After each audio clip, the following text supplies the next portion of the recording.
एक बार फिर से आपका स्वागत है। आइए अब आपको सीधा सुनवाते हैं सीएम योगी क्या कुछ कह रहे हैं।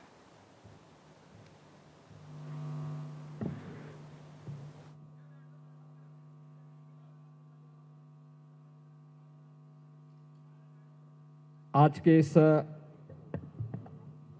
पंच कल्याणक महामहोत्सव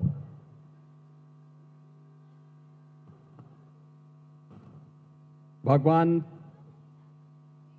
पार्श्वनाथ की भव्य मूर्ति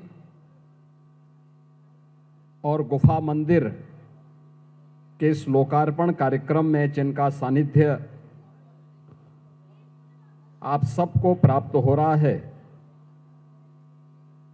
ऐसे पूज्य आचार्य श्री प्रसन्न सागर जी महाराज, उपाध्याय मुनि श्री पीयूष सागर जी महाराज, प्रवर्तन मुनि श्री महत सागर जी महाराज, निर्यापक मुनि श्री नौपदम सागर जी महाराज, मुनि श्री अप्रत्य सागर जी महाराज, मुनि श्री परिमल सागर जी महाराज, मंचस्थ अन्य इस परंपरा से जुड़े हुए सभी महानुभाव, इस समारोह में मेरे साथ उपस्थित उत्तर प्रदेश सरकार के हमारे मंत्रिमंडल के सहयोगी श्री सुनील शर्मा जी, नरेश कश्यप जी, माननीय सांसद अतुल गर्ग जी, माननीय विधायकगण श्री नंदकिशोर गुर्जर जी, अजीत पाल जी, पूर्व सांसद रमेश चंद तोमर जी,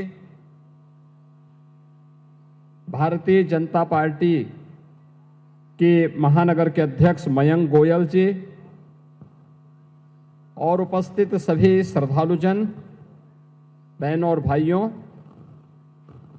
ये मेरा सौभाग्य है कि आज मुझे इस गुफा मंदिर में भगवान पार्श्वनाथ और क्रांतिकारी संत पूज्य तरुण सागर जी महाराज की स्मृतियों को नमन करने का सौभाग्य प्राप्त हुआ है।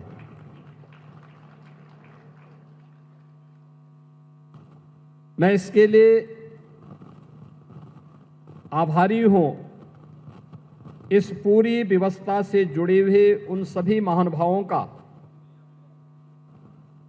जिन्होंने मुझे आज यहां पर पूज्य आचार्य श्री प्रसन्न सागर जी महाराज और अन्य जैन मुनियों संतों का सानिध्य प्राप्त करने, इस पंच कल्याणक महामहोत्सव में भाग लेने और इस भव्य गुफा मंदिर को देखने का सौभाग्य प्राप्त प्रदान किया। बहनों और भाइयों, भारत की परंपरा, भारत के ऋषियों, संतों, मुनियों और महापुरुषों के त्याग और बलिदान की एक महागाथा है। ये महागाथा उंगलियों में गिनने लायक नहीं, युगों युगों से यह गाथा विश्व मानवता के लिए एक प्रेरणा रही है। विश्व मानवता इस महागाथा का श्रवण करके, उससे प्रेरणा प्राप्त करके अपने आगे के भविष्य को तय की है और उसी परंपरा को आगे बढ़ाने के लिए आज भी भारत के अंदर हमारी वे पवित्र उपासना विधियां उसी रूप में, उसी श्रद्धा भाव के साथ कार्य करते हुए इस व्यवस्था को आगे बढ़ा रहे हैं। अभी 3 दिन पूर्व यह हमारा सौभाग्य है, अयोध्या में प्रभु श्री राम के भव्य मंदिर के निर्माण में कार्य को पूर्ण करने के इस महायज्ञ का पूर्णाहुति के कार्यक्रम के साथ ही भव्य भगवा ध्वज का आरोहण श्री राम जन्मभूमि के भव्य मंदिर में प्रधानमंत्री जी के कर कमलों से संपन्न हुआ है। पूरा देश और पूरी दुनिया भारत के सनातन के इस वैभव को देखी है, उसको अनुभव की है। और अयोध्या की जब बात आती है तो उसी इक्ष्वाकु कुल के प्रथम राजा भगवान ऋषभ देव, जो प्रथम जैन तीर्थंकर थे, उनका स्मरण भी हर व्यक्ति बड़ी श्रद्धा भाव के साथ करता है। ये उत्तर प्रदेश का सौभाग्य है कि हमारे उत्तर प्रदेश में प्रथम जैन तीर्थंकर भगवान ऋषभ देव और अयोध्या में 4 ऐसे पवित्र जैन तीर्थंकर उसी अयोध्या की धरती में पैदा हुए। काशी, जो दुनिया की आध्यात्मिक नगरी कही जाती है, उस काशी में 4 जैन तीर्थंकरों को अवतरित होते हुए दुनिया ने देखा है। अभी पिछले दिनों मुझे श्रावस्ती जाने का अवसर प्राप्त हुआ था। वहां पे भगवान संभवनाथ जी का जन्म जैन तीर्थंकर के रूप में, उनका जन्म उसी श्रावस्ती की धरती पे हुआ था। भगवान महावीर का जन्म यद्यपि वैशाली में हुआ, लेकिन महापरिनिर्वाण उन्होंने उत्तर प्रदेश के कुशीनगर के पावागढ़ में लिया था। और आज मुझे बताते हुए प्रसन्नता है कि हमारी सरकार ने उस फाजिल नगर का नाम, जहां भगवान महावीर ने अपना महापरिनिर्वाण लिया था, उसे हम पावा नगरी के रूप में हम लोगों ने उसके नामकरण को आगे बढ़ाने की कार्रवाई को आगे बढ़ाया है। यानी ये 24 जैन तीर्थंकर जिन्होंने समाज को एक नई दिशा दी,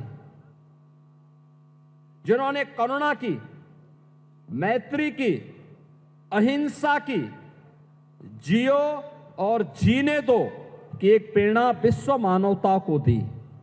और केवल मनुष्य ही नहीं, बल्कि प्रत्येक जीव जंतु के लिए एक नई प्रेरणा प्रदान की।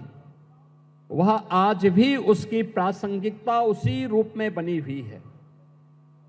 हमें इस बारे में जरूर ध्यान रखना होगा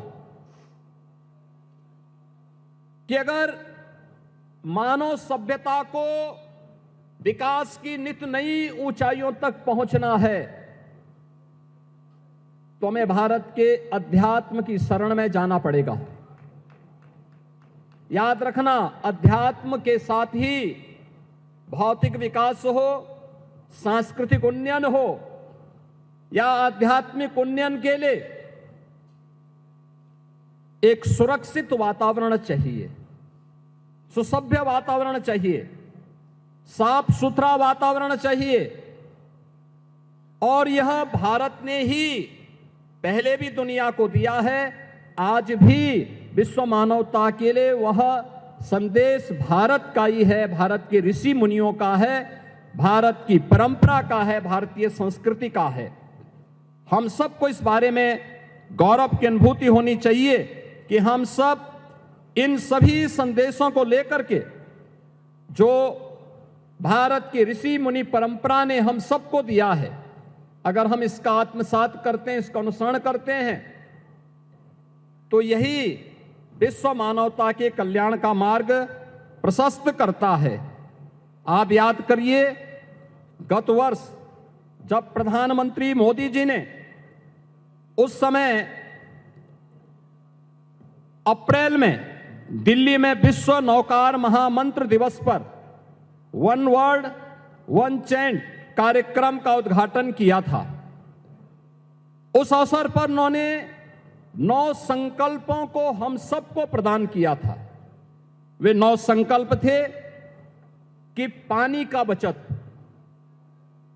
दूसरा था एक पेड़ मां के नाम, तीसरा था स्वच्छता का मिशन, चौथा था वोकल फॉर लोकल, पांचवा था देश दर्शन, छठा था नेचुरल फार्मिंग यानी प्राकृतिक खेती, सातवां था हेल्दी लाइफस्टाइल यानी योग और खेल को जीवन में लाना, और 9वां था गरीबों के कल्याण के लिए, गरीबों की भलाई के लिए सदैव समर्पित भाव के साथ कार्य करना।